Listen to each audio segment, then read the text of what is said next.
복에 대한 말씀 암송 기도와 암송 찬양. 시편 106편 3절 말씀. 정의를 지키는 자들과 항상 공의를 행하는 자는 복이 있도다. 정의를 지키는 자들과 항상 공의를 행하는 자는 복이 있도다. 정의를 지키는 자들과 항상 공의를 행하는 자는 복이 있도다. 말씀 기도입니다. 하나님 아버지, 정의를 지키는 자와 공의를 행하는 자는 복이 있다고 하시는데, 정의를 지킨다고 공의를 행한다고 이 땅에서 잘 살게 되는 것 같지는 않습니다. 그런데 이게 왜 복이 있다고 하시는 것일까요? 정직하게 살려고 하면 너만 깨끗한 척 하느냐며 왕따를 당하게 되기도 하고 온갖 욕을 먹기도 하고 승진도 못하게 되기도 하는데 왜 이게 복입니까? 적당히 같이 묻어가는 것이 좋고 적당히 비위도 맞춰주어야 나중에 내가 얻고 싶은 것을 얻을 수 있는 것 아닌가요? 하나님께서는 도저히 말도 안 되는 말씀을 하시는 것 같습니다. 하나님 눈에 드는 삶을 산다고 세상이 볼 때 잘 살게 될까요? 어떤 사람은 그런 것 같기도 하고 어떤 사람은 그렇지 않은 것 같기도 합니다. 세례 요한은 하나님 뜻대로 다하며 살았습니다. 그러나 그는 이 세상에서 털옷 하나밖에 가진 것이 없는 삶을 살다가 목을 베어 죽임을 당했습니다. 그만큼 정의와 공의를 외친 사람이 있었을까요? 헤롯 안디바에 의해 결국 죽임을 당했습니다. 그것이 그의 마지막 운명이었습니다.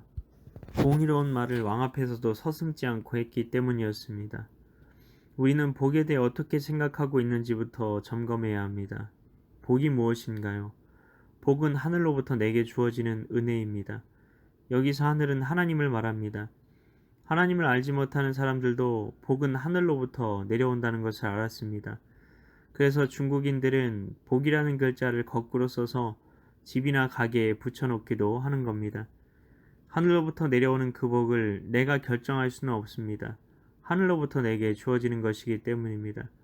물론 하나님께 우리가 구할 때 하나님께서는 최대한 우리가 원하는 대로 주시려고 합니다. 그러나 사도 바울의 경우도 사탄의 가시가 없어지게 해달라고 간절하게 수없이 기도했지만 결국 하나님께서 주신 응답이 무엇이었습니까? 내 은혜가 내게 족하도다였습니다. 사도 바울에게 사탄의 가시가 있는 것이 은혜였다는 것입니다. 그것이 축복이었다는 것입니다. 이것이 하나님께서 바울에게 주시기로 선택한 복이었다는 겁니다. 복에 대한 최종 결정은 하나님께서 하시는 겁니다. 하나님만이 모든 것을 다 아시기 때문입니다. 우리에게 그 복을 주시기 위해 하나님께서는 인류 역사의 모든 것들을 다 보셔야 하는 경우도 있습니다. 사람들 사이의 관계 가운데 역사하셔서 그 복이 내게 주어지기까지 필요한 절차들을 밟으셔야 하는 경우도 있습니다. 그런데 세상에는 하나님을 믿는 사람이 나 혼자인가요? 엄청 많을 겁니다. 그 사람들의 마음의 소원, 기도의 간구를 하나님께서 다 들어주시려면 어떻게 하셔야 할까요? 하나님은 제한이 없으시지만 인간들을 통해 역사하셔야 하는 경우가 대부분이기 때문에 그 사람이 불순종을 하게 되거나 우리에게 복이 주어지기 위해 중간에 그 절차가 어긋나 버리면 굉장히 복잡한 일이 생깁니다. 그럼에도 불구하고 하나님께서는 하나님께 기도하는 모든 기도에 응답하시는 분이십니다. 얼마나 위대하십니까? 그 모든 복잡한 경우의 수들을 다 감안하셔서 하나님께서 우리에게 주시기 원하시는 응답을 만들어 가시는 하나님이시라는 겁니다. 그렇기 때문에 우리는 우리에게 주어지는 최종적인 기도 응답에 감사해야 합니다. 이스라엘 나라가 망하는 것이 하나님의 뜻인 경우도 있었습니다. 정직하게 행하고 공의를 행하는 것은 우리가 마땅히 선택해야 하는 길입니다. 하나님의 말씀의 길이 정의의 길이자 공의의 길이기 때문입니다. 이 길에서 벗어난 것이 바로 죄이기 때문입니다. 우리는 하나님의 자녀로서 죄의 길로 갈 수는 없는 것입니다. 그러니 당연히 가야 하는 길이 정의의 길, 공의의 길이라는 겁니다. 여기에 놀라운 은혜가 있다는 것입니다. 우리는 당연해서 마땅하게 정의의 길, 공의의 길로 걸어가는데 하나님께서 무엇을 주신다고 합니까? 복을 주신답니다. 하늘에서 내게 그때그때 필요한 은혜를 주신다는 겁니다. 이게 복인 겁니다. 바울은 사탄의 가시로 인해 고통스러워 했을 겁니다. 그것이 눈에 질병이란 사람도 있고 간질이란 사람도 있고 심지어 정욕이라는 말씀도 있습니다. 그런데 중요한 것은 이런 고통을 겪으면서도 바울은 행복했다는 겁니다.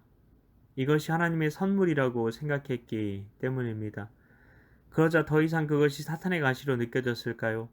하나님의 선물로, 하나님의 축복으로 믿어졌을 겁니다. 그러면 더 이상 사탄의 가시가 그에게 아무 상관이 없었던 것이죠.